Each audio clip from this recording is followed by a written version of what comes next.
Bom dia, pessoal, tudo bem? Estou sem vídeo aqui porque as meninas estão no quarto. Por recomendação de alguns alunos, comecei a assistir The Crown. Estou achando legal, embora esteja sem expectativas. Será que dá para falar de Big Brother sem falar de Big Brother? Porque, assim, se a nossa sociedade não tivesse muito engajada com isso, eu nem falaria sobre. Mas já que tá, eu quero aproveitar, do mesmo jeito que eu aproveito o BDO para falar sobre as coisas que eu tenho vontade de falar, mesmo que você não assista Big Brother, não tem problema. Mesmo que você não saiba o que acontece na casa, não tem problema, mas eu só vou usar o Big Brother como plataforma para trocar uma ideia com vocês a respeito de algumas coisas. E para não ir direto ao ponto, eu vou fazer um storytelling aqui, eu vou contar uma história real que eu vivi. Tô eu lá no Japão, tava em Nagano, tava numa van com mais dois brasileiros e eis que acabou o combustível no meio de uma rua, e quem conhece as ruas de Nagano, elas são super estreitas, mal passa dois carros um do lado do outro, porque preservaram muito da construção original de como eram as ruas antes de passar carro nelas. As ruas estreitíssimas, cheias de curvas, e aí não dava para ficar com o carro parado. Como a gente estava numa descida, meio que foi descendo com o carro até um lugar que eles chamam, esqueci o nome agora, cara, tô ficando velho, faz muito tempo que eu não penso em japonês. É Kominkan, se eu não me engano, acho que é isso. Porque Komin é morador, habitante daquela região ali, e Kan é um centro de encontro. É como se fosse, não tem aqueles clubezinhos assim, aquele espaço na igreja de associação comunitária. Pensa num Sesc, só que muito menor, porque ele é específico somente para um bairro pequeno. E aí eu entrei naquele estacionamento, já que aquele lugar é público, porque, assim, gente, o Japão é um lugar muito apertado, com muito pouco espaço. Eu não sei se vocês sabem, mas para você comprar um carro, você tem que provar que você tem onde estacioná-lo. Então faz parte do documento do carro, não só o seu nome e seu endereço, mas tem que estar registrado as coordenadas da vaga. Você tem que ter uma vaga para guardar o carro lá. E parar o seu carro na vaga de alguém é considerado um extremo desrespeito, e eles levam esse negócio muito a sério. Eles chamam a polícia, eles tentam te ferrar no teu trabalho, porque é uma falta realmente grave você parar na vaga de alguém. Como é um espaço público, eu entrei, eu joguei o carro lá dentro e parei. E pedi ajuda. Eu fui lá perguntar onde tinha o posto de gasolina. E se alguém podia me ajudar para conseguir combustível àquela hora da noite. Quando eu pedi, assim, estavam saindo daquele lugar quatro japoneses, assim, bem velho mesmo. Não tem o que fazer em casa, eles se juntavam lá, muito provavelmente estavam jogando shogi ou alguma coisa parecida, que é aquele xadrezinho japonês, e dava pra ver que eles estavam saindo do furô, aqueles lugares que tem banho coletivo, e estavam indo embora. Quando eu parei, perguntei se tinha algum posto, os caras até pararam para pensar e quiseram entender a situação. Quando saíram os outros dois do carro e eles viram que era brasileiro, um deles começou a gritar. Ele falou: sai desse lugar, porque esse lugar não é para você. E esses brasileiros, eles não entenderam. Tipo, um deles sim, mas a pessoa que tinha mais traços de brasileiro não entendia o que estava acontecendo, mas percebia pelo tom de voz a agressividade. E ele começou a gritar: sai daqui, você tem o seu país, volta para o seu país. Eles que estavam comigo ficaram muito putos e falaram: isso é discriminação, vocês não podem falar desse jeito. E eu hoje consegui entender o porquê, mas naquele momento eu fiquei extremamente calmo, e eles ficaram chateados comigo porque eu não me indignei, porque eu não estava brigando com os caras. Eu estava lá, tranquilo na minha, esperando o velho parar de gritar. Só que toda vez que o velho parava de gritar, eu falava: ainda assim você não pode obrigá-los, e eu preciso saber onde tem um posto de gasolina. Quanto mais rápido você me ajudar, mais rápido a gente sai daqui, porque a gente não está aqui porque a gente quer, a gente está aqui porque não tem gasolina. O cara começou a chamar a gente de responsável, e nisso ele estava certo. E assim, quem me vê jogando MOBA não imagina o quanto eu posso ficar tranquilo em determinados momentos quando a coisa não me fisga, não me pega.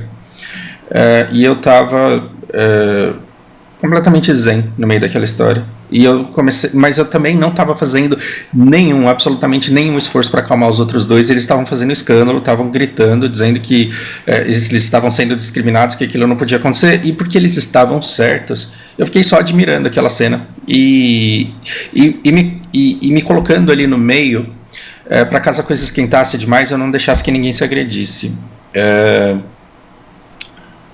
No fim da história, eu falei, tá, vocês querem tirar a gente daqui à força e a gente não quer sair, então eu vou chamar a polícia.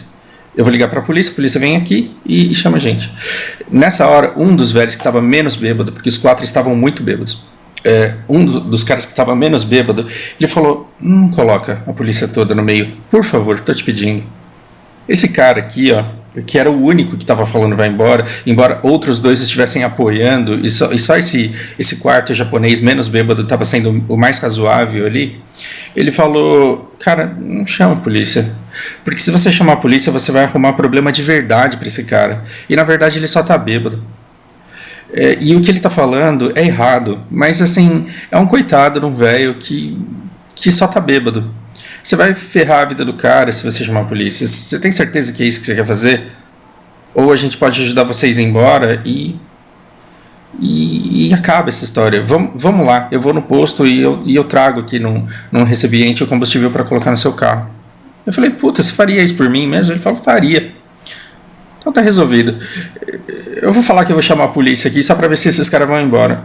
E no que eu peguei o telefone e falei que estava ligando para a polícia, acho que eu tô sendo criativo demais nas minhas lembranças, foi a mulher que ligou. A mulher pegou o telefone, só que ela começou a ligar de verdade para a polícia. E eu falei, desliga, só finge que você está ligando, mas não termina essa ligação, a gente vai demorar muito mais tempo para chegar em casa. Ela desligou, possessa como estava, e na hora que ela falou de chamar a polícia, os 4 ficaram com muito medo, e aquele que estava gritando, ele deu uma retraída e diminuiu o tom de voz e andou para trás. Eu falei, vocês querem ir embora antes da polícia chegar? Eu não vou segurar vocês. E aí, assim, houve um silêncio de alguns segundos e cada um pegou a sua bicicleta e todos eles foram embora. E o japonês mais sóbrio de todos, ele me agradeceu e falou, vamos lá buscar. Eu deixei os 2 no carro, fui com o japonês, a gente pegou um galão emprestado, coisa que na verdade nem se pode fazer, assim como na lei do Brasil, no Japão também não pode. A gente explicou a situação, colocamos no galão, ele conseguiu um funil lá dentro do Kuminkan.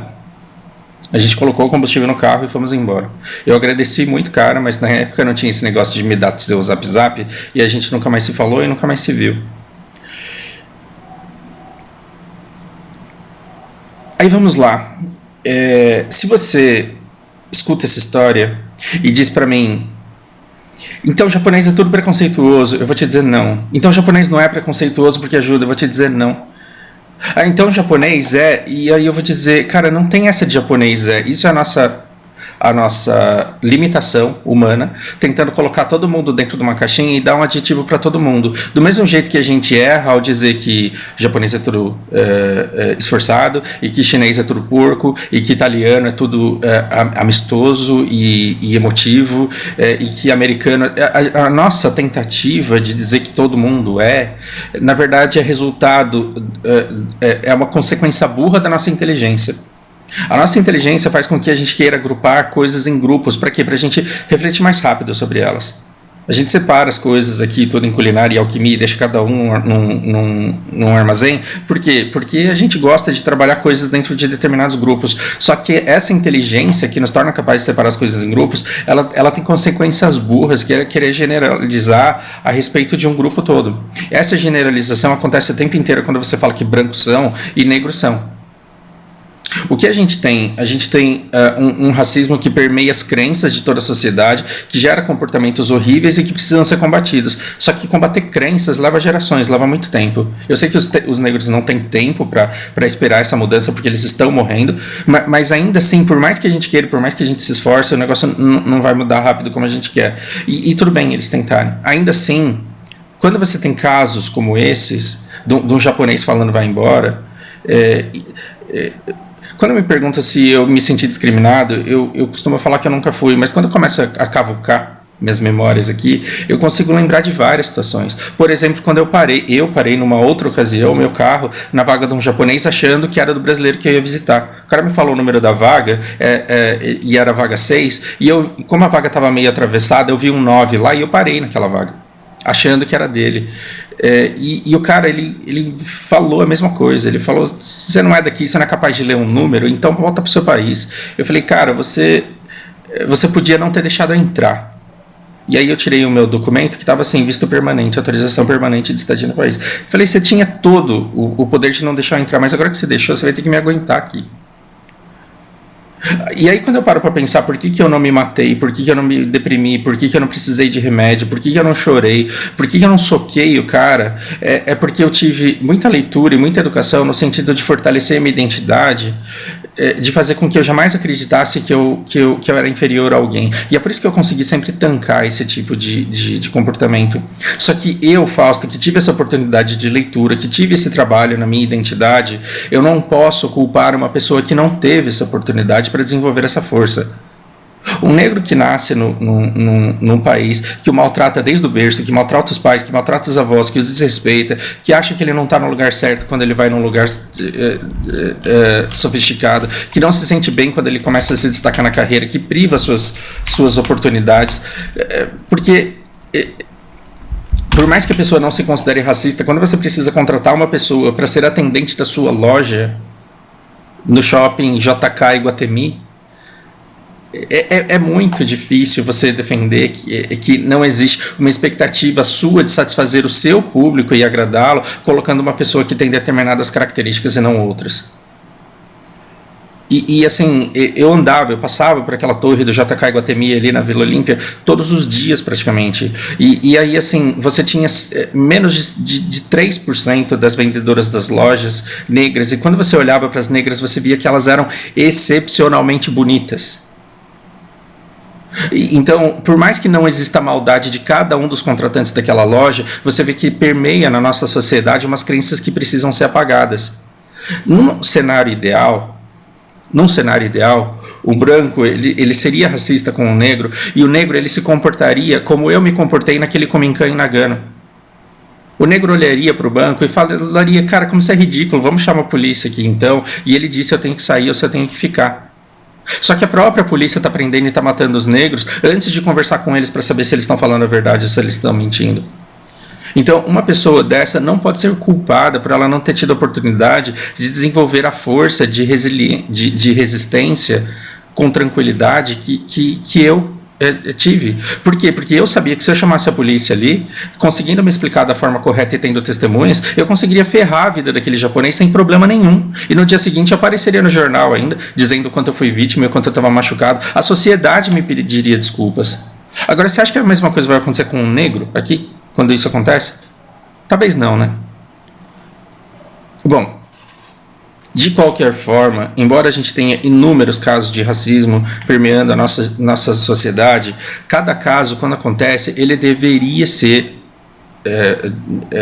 ele deveria ser, pelo menos o ser humano ali, ele deveria ser tratado dentro do contexto dele. E você tem uma pessoa, por exemplo, que vem com toda essa bagagem e veio com toda essa intenção de personagem, sabendo que essa lacração funcionou na versão anterior, pelo que eu estudei e pelo que eu escutei de vocês.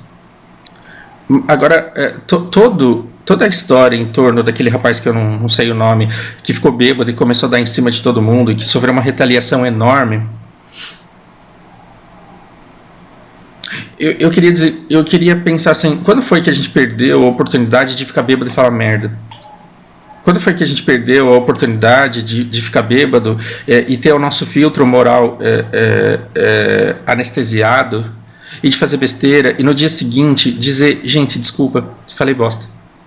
É engraçado que em muitos nomicais, né, naqueles encontros de final de ano, quando os funcionários eles bebem e eles perdem o filtro e eles falam mal do chefe na cara dele, ou então eles fazem escândalo, eles desrespeitam os outros, depois do que acontece, eles são lembrados do que aconteceu e eles precisam pedir desculpas por aquilo, mas existe um código ali de que eles não guardam ressentimento.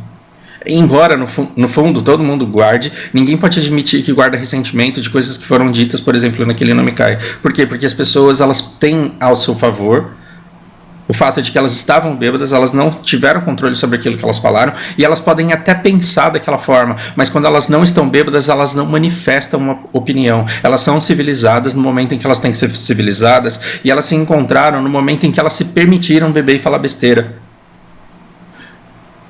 Talvez o pessoal naquela festa do Big Brother não tenha chegado a esse ponto, talvez eles não tenham tido esse acordo. Só que nós estamos vendo de fora, quer dizer, eu não vi, na verdade eu não sei nem como que é a cara dessa pessoa, mas eu estou escutando vocês falando do comportamento de um cara que ficou bêbado e que deu em cima de todo mundo. Ora, nas pouquíssimas vezes em que eu fiquei bêbado, eu dei em cima de um monte de gente. Então, assim, a nossa melhor versão, ela tem que estar no futuro e não no passado. Mas olhe para trás e veja se você nunca deu vexame quando você ficou bêbado, e se você não ama uma pessoa, se você não tem amizade por uma pessoa, e se você não tem consideração por uma pessoa que um dia bêbado fez merda. E teve coragem de dizer que não gostava, e teve coragem de dizer que tinha tesão, e teve coragem de dizer que queria, e teve coragem de dizer que não queria. Teve coragem de dizer que odiava. Então, quando você julga uma pessoa no comportamento que ela tem sóbria, por deslizes que ela fez em momentos em que ela perdeu o controle da bebida, e vocês sabem que quando você começa a beber e perde o controle, não tem volta mais, você continua bebendo, você perde o controle e você continua bebendo. E não são todas as pessoas que em idade jovem têm esse controle para sequer começar porque sabem que não conseguirão parar. Então, pelo que nós temos que julgar essa pessoa e pelo que nós temos que persegui-la pelo resto da vida? Porque quando a gente não é capaz de perdoar, dadas as circunstâncias em que as coisas aconteceram, aí, olho por olho, todo mundo acaba cego. É claro que esse comportamento ele gera oportunidade para a gente discutir outras coisas na nossa sociedade que precisam ser discutidas mesmo. No fim das contas, tirando essa parte desse menino que eu queria que muitas pessoas conseguissem ver com outros olhos, eu acho que ele deveria ser julgado pelas coisas que ele fez depois dessa festa e não durante a festa, que ele fez antes e depois, e como ele se retrata por aquilo que ele fez, e não somente por aqueles momentos da festa. Eu estou incentivando as pessoas a jamais rechaçarem tentativas de outros de debaterem as coisas que estão acontecendo dentro dessa casa. Porque acho que as coisas que estão acontecendo dentro dessa casa podem gerar reflexões importantes sobre questões reais da nossa sociedade. O Big Brother ele é um retrato, quer ou não, ele é um recorte da nossa sociedade. A gente que ficou 1 ano dentro de casa sem poder sair, que desaprendeu a ter convívio e que forçado a ter um convívio social intenso, não está sabendo mais se colocar, porque na verdade em casa todo mundo começou a se sentir parte de um grupo que defende determinadas pautas, e essas pautas são antagônicas. E a gente esquece que no fim das contas, quando a gente se junta, a gente é só um grupo de pessoas que tem que... Ninguém é obrigado a gostar de todo mundo, mas tem que se respeitar e tem que conseguir conviver. Quando foi que eu vi esse tiozinho que fica dando lição de moral, né? Enfim.